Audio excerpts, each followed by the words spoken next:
Om Sai Ram. Welcome to Sai Samarpan channel. मैं हूं आपके साथ में विन्नी और आज मैं आपसे बात करने आई हूं कि हमारे ज़िंदगी में ना कष्ट और दर्द बहुत ज़रूरी है। अगर हमारे इस ज़िंदगी में दर्द और कष्ट नहीं होंगे ना तो फिर हमें अनुभव नहीं प्राप्त होंगे, क्योंकि हमें कष्टों से अनुभव प्राप्त होते हैं और दर्द से हमें हमेशा सीख मिलती है।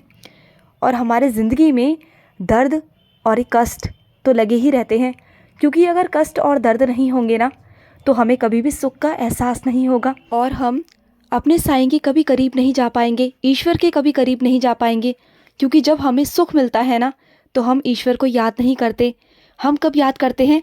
जब हमें कष्ट होता है, जब हमें दर्द होता है ना, तभी तो हम ईश्वर के बहुत करीब जाते हैं, तभी तो हम उन्हें याद करते हैं ना। तो चलिए आज मैं आपको छोटी सी स्टोरी सुनाऊंगी जिससे आपको बहुत कुछ सीखने को मिलेगा। तो चलिए स्टार्ट करते हैं। एक लड़का था जिसका नाम रोहित था और वो लड़का इंटरव्यू के लिए जाता है नौकरी के लिए। तो जब वो नौकरी के लिए पहुंचता है ना तो वो सारे राउंड्स को क्लियर कर लेता है। तो अब बारी आती है डायरेक्टर सर की, जो कंपनी का डायरेक्टर होता है। उनके साथ में उसका लास्ट इंटरव्यू होता है। तो वो डायरेक्टर साहब ही तय करेंगे, लास्ट फैसला उन्हीं का होगा कि उन्हें नौकरी मिलेगी या नहीं मिलेगी रोहित को। तो क्या हुआ, जब वो इंटरव्यू के लिए बैठा तो उससे बहुत सारे सवाल भी किए गए, बहुत सारे सवाल पूछे गए और मार्कशीट वगैरह सब देखा गया, सर्टिफिकेट देखा गया। तो डायरेक्टर सर ने बोला, अरे वाह, तुम पढ़ाई के साथ साथ एक्स्ट्रा करिकुलर एक्टिविटीज़ में भी हो। तो रोहित ने मुस्कुराते हुए हाँ कहा। तो उन्होंने कहा, क्या बात है? तो उन्होंने पूछा, जब तुम स्कूल में थे, जब तुम कॉलेज में थे, क्या उस दौरान तुम्हें छात्रवृत्ति स्कॉलरशिप मिलती थी? तो रोहित ने कहा, नहीं। तो डायरेक्टर सर ने बोला, इसका मतलब तुम्हारा सारे पढ़ाई का खर्च तुम्हारे पिताजी ने किया है? तो उसने कहा, हाँ, मेरे पिताजी सारा खर्च मेरा करते थे। तो उन्होंने पूछा कि तुम्हारे पिताजी क्या काम करते हैं? तो रोहित ने कहा, दूसरों के कपड़े धोते हैं। तो डायरेक्टर सर ने 1 सेकंड का पॉज लिया, फिर रोहित से कहा, अपने हाथों दिखाना ज़रा। तो रोहित ने अपने हाथ दिखाए। तो जब रोहित के हाथ देखे तो रोहित के हाथ एकदम रेशम की तरह नरम कोमल थे, मुलायम थे। तो उन्होंने कुछ भी नहीं बोला, कुछ भी नहीं कहा डायरेक्टर सर ने। उन्होंने कहा, चलो ठीक है, मैं तुमसे कल दोबारा मिलना चाहूँगा, लेकिन तुम मेरा एक काम करोगे आज, मैं तुमसे जो कहूँगा। तो रोहित अंदर ही अंदर खुश था कि वो मुझसे कल मिलना चाहते हैं, इसका मतलब शायद मुझे नौकरी मिल जाएगी और डायरेक्टर सर मुझे कोई काम बोल रहे हैं तो मैं उसे मना भी नहीं कर सकता। तो वो बोलता है, हाँ सर, मैं बिल्कुल ज़रूर करूँगा। तो उन्होंने कहा, सबसे पहले आज घर जाके ना अपने पिताजी के हाथ धुलवाना। तो रोहित को बहुत अजीब भी लगा, लेकिन उन्होंने कहा, ठीक है, कंपनी के डायरेक्टर हैं तो जैसा वो बोलेंगे वैसा हम कर लेंगे। तो वो बहुत उत्साहित होकर घर गया, खुशी की वजह से, क्योंकि उसे लग रहा था कि उसे कल नौकरी मिल जाएगी। तो वो घर जाता है और अपने पिताजी का इंतज़ार करता है और अपने पिताजी को सारी बातें बताता है कि आज क्या क्या हुआ। और जब पिताजी आते हैं ना तो पिताजी से कहता है, इधर लाओ पिताजी, अपने हाथ दीजिए। तो उसके पापा जो थे, जो उसके पिताजी थे रोहित के, उन्हें पहले थोड़ा सा अजीब लगा, लेकिन जब उन्होंने अपने बेटे के हाथ में रखे, जो उनके बेटे के हाथ रेशम की तरह कोमल थे और वहीं रोहित के पिता के हाथ बिल्कुल रेगमाल के पत्ते की तरह खुरदरे, कड़क, फटे हुए थे, तो पिताजी के ऐसे हाथ देखकर ना रोहित को बहुत अजीब सा लगा। फिर वो पिताजी को बोलता है, चले पिताजी, मैं आज आपके हाथ धुलवाता हूँ।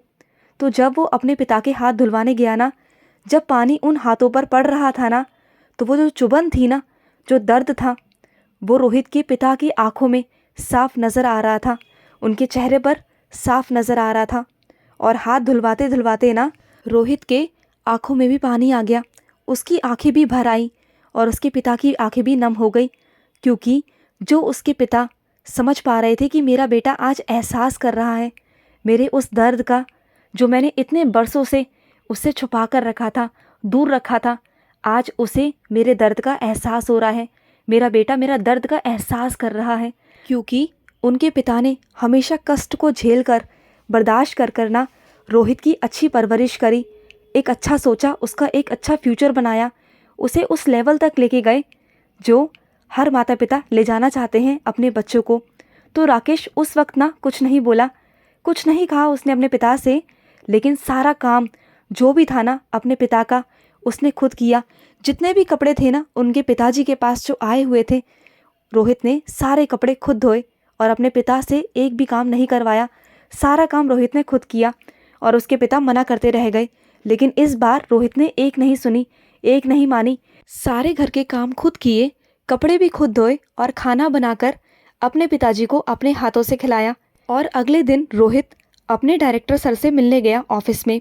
तो डायरेक्टर सर ने बोला, बताओ कैसा रहा कल का दिन, कैसा रहा अनुभव कल का, मुझसे शेयर नहीं करोगे? तो उसकी आंखें जो थी ना रोहित की, वो नम हो गई और नम होकर बोलता है, उसकी जो आंखें नम हो गई थी, दुखी हो गया था, अंदर से इमोशनल हो गया था। तो कहता है, कल का जो दिन था वो मैंने ज़िंदगी में पहली बार जिया है। ऐसा दिन मेरे ज़िंदगी में कभी नहीं आया और मैंने बहुत सारी चीज़ें इससे सीखी हैं। और मैं हमेशा सराहना करता था अपने पिता का कि उन्होंने मुझे पढ़ाया लिखाया, अच्छे कपड़े पहनाए, अच्छा खाना खिलाया, मुझे एक अच्छी परवरिश दी, मुझे आज इस मुकाम तक पहुंचाया। लेकिन जो असली रिश्तों की अहमियत होती है ना, वो मैं कभी समझ नहीं पाया था। अब जाकर मुझे रिश्तों की अहमियत हुई, अपने पिता की मेहनत की कद्र हुई, जो दिल से वो मेरे लिए करते थे और उन्होंने मेरे लिए इतने कष्ट सहे, सब कुछ किया मेरे लिए। और मैं समझता था कि वो जो काम कर रहे हैं वो बहुत कठिन है और बहुत कष्टदायक है, लेकिन वाकई जब मैंने कल किया ना, तो वाकई बहुत ही कठिन काम है, बहुत ही कष्टदायक काम था वो। जितना मैं समझता था उससे कहीं ज़्यादा वो कठिन काम है जो मेरे पिता ने मेरे लिए किया। मैं अब जाकर रिश्तों की अहमियत को समझ पाया हूँ। फिर वो कंपनी के डायरेक्टर रोहित से कहते हैं, बस मुझे यही तो चाहिए था अपने कंपनी के मैनेजर में, जो अपने से नीचे वालों का कष्ट महसूस कर पाए, उन्हें समझ पाए, उनकी आत्मीयता कर पाए, उनकी कद्र कर सके, उनकी मेहनत की कद्र कर सके। वो उनसे बिज़नेस का व्यवहार नहीं, उनसे हमेशा अच्छा बर्ताव करे, उनके काम की सराहना करे। और अब तुम इस काम के लिए, इस मैनेजर पोस्ट के लिए ना बिल्कुल परफेक्ट फिट हो चुके हो। जो मैं अपने मैनेजर में देखता था, जो मैं चाहता था ना, वो तुम बिल्कुल परफेक्ट हो चुके हो। तो आज ये लो ऑफ़र लेटर और कल से नौकरी पर आ जाना। तो हमें भी अपने बच्चों को ये सिखाना चाहिए। हम अपने बच्चों को लाड प्यार में बहुत कुछ दिलाते हैं, कंप्यूटर, टीवी, मोबाइल एक्सेट्रा, बहुत सारी चीज़ें हम अपने बच्चों को लाड प्यार में दिलाते हैं। लेकिन अपने बच्चों को आपको ये भी एहसास कराने की ज़रूरत है कि जो उन्हें मिल रहा है वो हमारी मेहनत से मिल रहा है, माता पिता की मेहनत से मिल रहा है। और माता पिता उनके लिए बहुत सारे कष्ट झेलते हैं, मेहनत करते हैं, तब जाके वो चीज़ उनके पास में आ पाती है। तो कभी कभी आप जब अपने घर में काम कर रहे होते हो, छोटा मोटा ही, चाहे आप बर्तन धो रहे हो, कपड़े धो रहे हो, या कपड़े तय लगा रहे हो, या कुकिंग कर रहे हो, तो अपने बच्चों को उन कामों में इन्वॉल्व करो। क्योंकि जब आपके बच्चे आपके साथ मिलकर आपका काम करेंगे ना, तो वो उस काम की कद्र को समझ पाएंगे, मेहनत को समझ पाएंगे। ऐसा नहीं है कि आप कोई मेड अफोर्ड नहीं कर सकते हो, ऐसा नहीं है। लेकिन जब आप अपने बच्चों को ये सीख दोगे ना, तो आपका बच्चा मिलकर काम करने के महत्व को समझेगा और दूसरे के काम करने की कद्र भी करेगा और उसे एक अच्छी शिक्षा मिलेगी, एक अच्छा मार्ग मिलेगा और आगे चल के ना वो एक बहुत अच्छा इंसान बन पाएगा और वो आगे चलकर सक्सेस तो होगा, सफल भी होगा। एक अच्छे व्यक्ति के साथ साथ वो बहुत कुछ बनेगा, उन्नति भी प्राप्त करेगा और वो साथ साथ आपकी भी कद्र करेगा, क्योंकि उसे अहमियत होगी कि आपने उसके लिए दिन रात मेहनत की है। उसके उस ऊंचाइयों तक पहुंचने के लिए, वहां तक पहुंचने के लिए आपने दिन रात मेहनत करी है, तब जाके वो वहां तक पहुंच सका है। तो अपने बच्चों को समय समय पर ये एहसास कराते जाइए कि आप क्या वैल्यू रखते हो अपने बच्चों की ज़िंदगी में। तो ये वैल्यू आपको खुद बनानी है, अपने बच्चों की ज़िंदगी में खुद से कदर करवानी है। आपकी जो मेहनत है, जो आप दिन रात काम करते हो, मेहनत करते हो ना, वो आपके बच्चों को एहसास होना बहुत ज़रूरी है। अगर आप बचपन से ही सिखाएंगे ना, तब बड़े होने तक उनके दिमाग में ये फिट हो जाएगा। तो बचपन से ही सिखाइए, ऐसा नहीं कि बड़े होके समझ आएगी। जब बच्चा छोटा होता है ना, तो तभी से वो सीख जाता है और बड़े होने तक वो वैसा ही हो जाता है। तो अपने बच्चों को बचपन से ही सिखाइए, उन्हें बचपन से ही संस्कार दीजिए।